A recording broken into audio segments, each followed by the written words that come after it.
प्रेम इस संसार में आया ही था इस संसार को प्रेम सिखाने के लिए। इस जीवन का सुखद अनुभव क्या है ये सिखाने के लिए। किंतु यदि मैं सत्य कहूं तो मैं ही प्रतिदिन प्रेम का नया नया स्वरूप देखता हूं, प्रेम का नया अनुभव हर एक नए दिन। अब क्या करें, ये प्रेम है ही अनंत, ये दिव्य है। प्रेम इस संसार की सबसे बड़ी ढाल है तो सबसे बड़ा शस्त्र भी। ये प्रेम जिसके बिना ना कोई न्याय है, ना ही कोई शास्त्र, ना ही जीवन है, ना ही अंत। अब यदि ये प्रेम ये मंतव्य में आ गया तो कभी कोई समस्या ही नहीं होगी। अब यदि हुई भी तो वो टिकेगी नहीं। ये प्रेम क्या कुछ नहीं कर सकता। ये प्रेम हर समस्या को सुलझा सकता है। आपके भीतर के अहंकार को ये ऐसे नष्ट कर सकता है, आपको साक्षात ईश्वर से मिला सकता है। तो प्रेम से प्रयास कीजिएगा। इस संसार के हर एक व्यक्ति से, हर एक वस्तु से, हर जीव जंतु से प्रेम कीजिएगा और इसी प्रेम के साथ कहिएगा राधे राधे।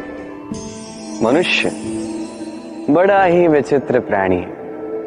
योजनाएं बनाता है, षड्यंत्र करता है, प्रयास करता है, किसी को पराजित करने का प्रयास करता है, सर्प को रस्सी समझकर हाथ में थामने का प्रयास करता है। किंतु एक बात समझ ही नहीं पाता, समय का ये सर्प ये हाथ में थमता ही नहीं और जो किया है वो पुनः लौट के आएगा आप ही के समक्ष। देखिए, इससे कोई अंतर नहीं पड़ता कि आप कुम्हार के पुत्र हो या कृष्ण के पुत्र हो। यदि आप अनुचित कर्म करोगे तो आपके साथ भी अनुचित ही होगा, अशुभ कर्म करोगे आपके साथ अशुभ ही होगा। कुरुवंश अत्यंत महान वंश था। कुरुवंश क्या हुआ उसके साथ? पूरा का पूरा वंश बह गया। कारण उनका मंतव्य अशुभ था। वहीं 5 वनवासी पांडव महाभारत जीत गए, कारण उनका मंतव्य शुभ था।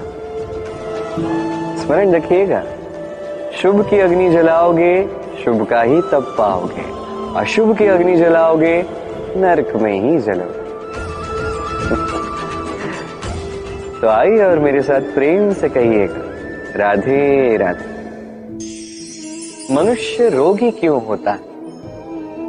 शारीरिक दुर्बलता के कारण नहीं, मनुष्य रोगी होता है उसकी सोच के कारण, उसके विवेक के कारण, उसके कर्मों के कारण, उसके क्रोध के कारण। और जब कोई ठीक होता है, स्वस्थ होता है, तो इसका तात्पर्य ये नहीं कि ये केवल औषधियों का कार्य है, नहीं, ये किसी के दिए हुए प्रेम का प्रभाव है, विश्वास का प्रभाव है, संबल का प्रभाव है।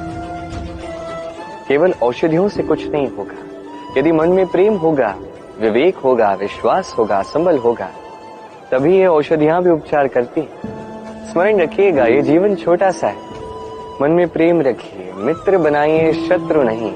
प्रेम कीजिए, द्वेष नहीं। और इसी प्रेम के साथ कहिएगा राधे राधे। आज मैं आपको ऐसी कथा सुनाऊंगा जो मेरे नंद बाबा ने मुझे सुनाई थी जब मैं छोटा सा था। कथा एक साधु और एक बिच्छू की। एक बार एक साधु नदी के तट पर स्नान कर रहे थे। उन्होंने देखा कि जल के प्रवाह से एक बिच्छू बहे जा रहा है। उसके प्राण बचाने के लिए उन्होंने उसे उठा के तट पर रखने का प्रयास किया, किंतु जैसे ही उन्होंने बिच्छू को उठाया, बिच्छू ने उन्हें काट लिया। साधु ने पुनः प्रयास किया, उसे उठाया, बिच्छू ने पुनः उन्हें काट लिया। वो पुनः प्रयास करने गए, तभी शिष्य ने उनसे पूछा, ये आप क्या कर रहे हैं गुरुदेव? ये सब क्या है? आप उसी के प्राण बचाने का प्रयास कर रहे हैं जो आप ही को काट रहा है। गुरुदेव ने उत्तर दिया कि वो बिच्छू होकर अपना कर्म कर रहा है, अपनी प्रवृत्ति, अपना व्यवहार बदल नहीं रहा, तो मैं साधु होकर क्यों बदलूं? इसका तात्पर्य सरल है। संसार में कुछ ऐसे लोग होंगे जो बुरे होंगे, दुष्ट होंगे और कदाचित वो कभी नहीं बदलेंगे, कभी उनमें परिवर्तन नहीं आएगा। और इसका अर्थ ये नहीं कि हम अपना कर्म करना छोड़ दें, हम अपना प्रयास करना छोड़ दें। जी नहीं, हमें तो करना ही होगा, क्योंकि इतिहास गवाह है ये प्रयास इस संसार की धारा को ही बदल देते हैं। तो आप भी आइए और मेरे साथ प्रेम से कहिएगा, राधे राधे। जीवन, इस जीवन का सत्य क्या है? जन्म, जहां से जीवन का आरंभ होता है, या अंत? मृत्यु, जहां पे इसका अंत होता है। जीवन का सत्य ये नहीं है, सब कुछ ये नहीं है। इससे देखा जाए तो कोई अंतर नहीं पड़ता कि आपका जन्म कहां हुआ था, कैसे हुआ था। इससे भी कोई अंतर नहीं पड़ेगा कि आपकी मृत्यु कब होगी, कहां होगी। अंतर इससे पड़ता है, महत्वपूर्ण ये है कि जो भी आपने जीवन जिया, किस उद्देश्य से जिया, किस मंतव्य से जिया।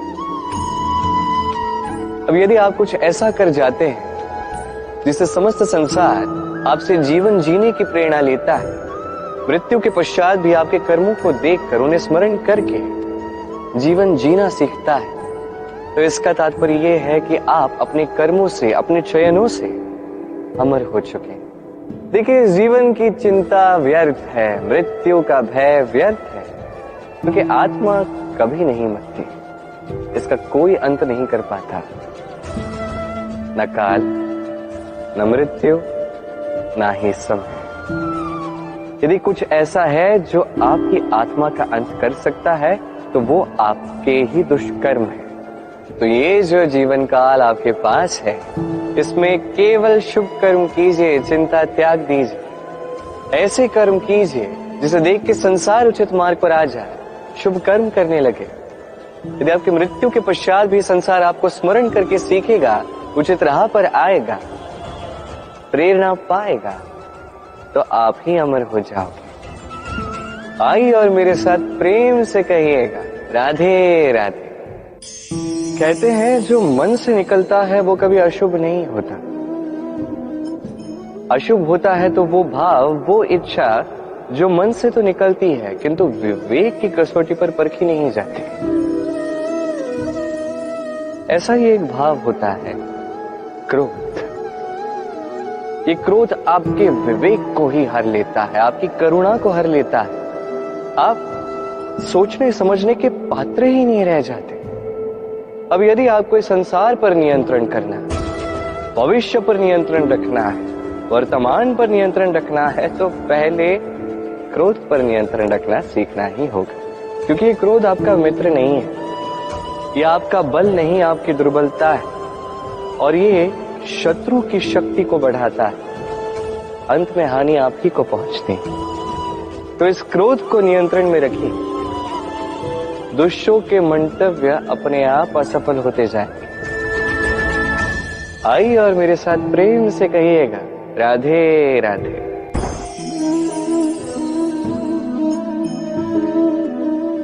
शांत, सुखद निद्रा मनुष्य के जीवन का एक अत्यंत महत्वपूर्ण सुख और आवश्यकता थी।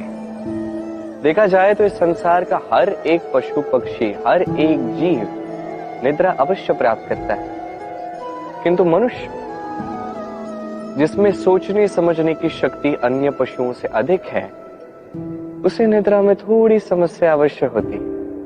क्यों है कि नहीं? अब इसका कारण क्या है? चिंता।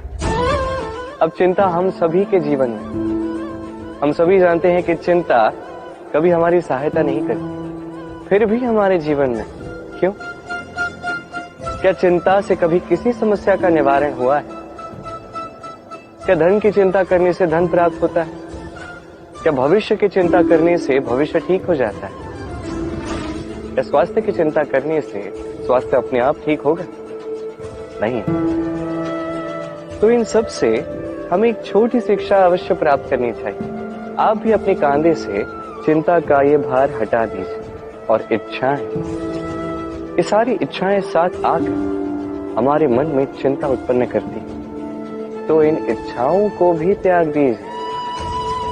प्रकृति के प्रेम पर विश्वास कीजिए।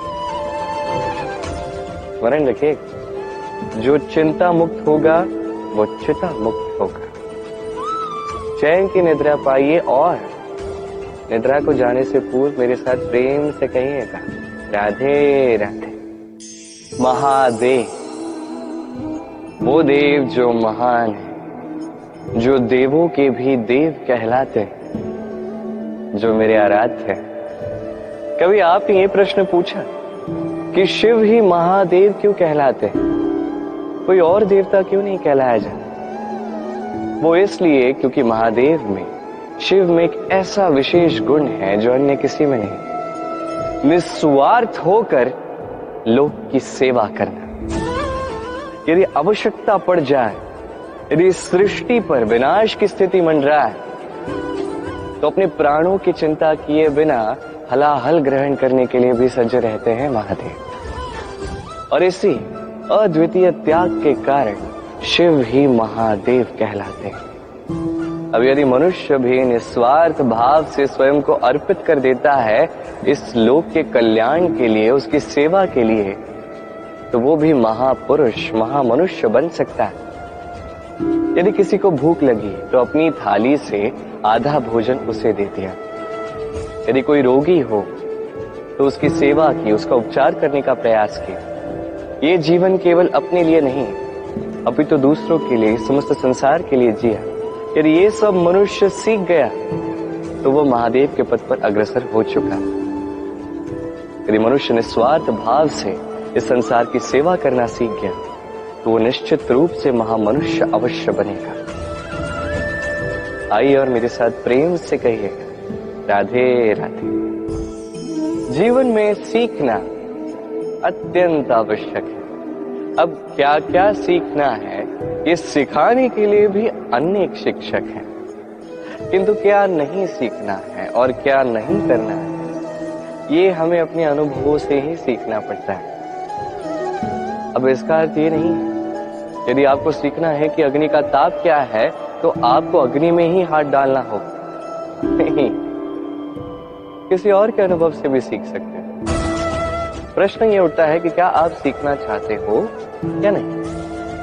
यदि आप ये सोचोगे कि मैं केवल अपने ही अनुभवों से सीखना चाहता हूं, तो जीवन काल छोटा पड़ जाएगा और सब कुछ सीख नहीं पाओगे। इसलिए अपने साथ साथ बड़ों के अनुभवों से भी सीखना आरंभ कर दीजिए, इस संसार के अनुभवों से भी सीखना आरंभ कर दीजिए। और ये निश्चित रूप से सीखना आवश्यक है कि कब क्या नहीं करना है, कहाँ विराम लेना है और कहाँ नहीं लेना है। तो आइए और मेरे साथ प्रेम से कहिए, राधे राधे। सत्य क्या है ये सत्य? कोई कहेगा कि जो असत्य नहीं वो सत्य, कोई कहेगा कि वो जिसके आधार पर हम जीवित हैं वो सत्य है। किंतु सत्य क्या है? इससे भी अधिक महत्वपूर्ण ये समझना है कि सत्य का उपयोग कैसे किया जाए। यदि आपके पास सत्य है, आप सत्य जानते हैं और आप उसका उपयोग करते हैं, सदुपयोग करते हैं संसार के लिए, तो आप इस समस्त संसार से ऊपर उठ जाते हैं। किंतु यदि आप सत्य जानते हैं और आप उसका दुरुपयोग करते हैं, तो आप समस्त संसार के लिए हानिकारक बन जाते हैं। स्मरण रखिएगा, सत्य जितना कोमल है, अर्ध सत्य उतना ही कठोर। ये अर्ध सत्य समस्त संसार का नाश कर सकता है। इसलिए जीवन में सत्य के विषय में संपूर्ण सत्य जानना सीख जाइएगा, ये अत्यंत आवश्यक है। ये सत्य, इसकी स्वयं ये मांग है कि आप सावधान रहें। तो आइए और मेरे साथ प्रेम से कहें, राधे राधे।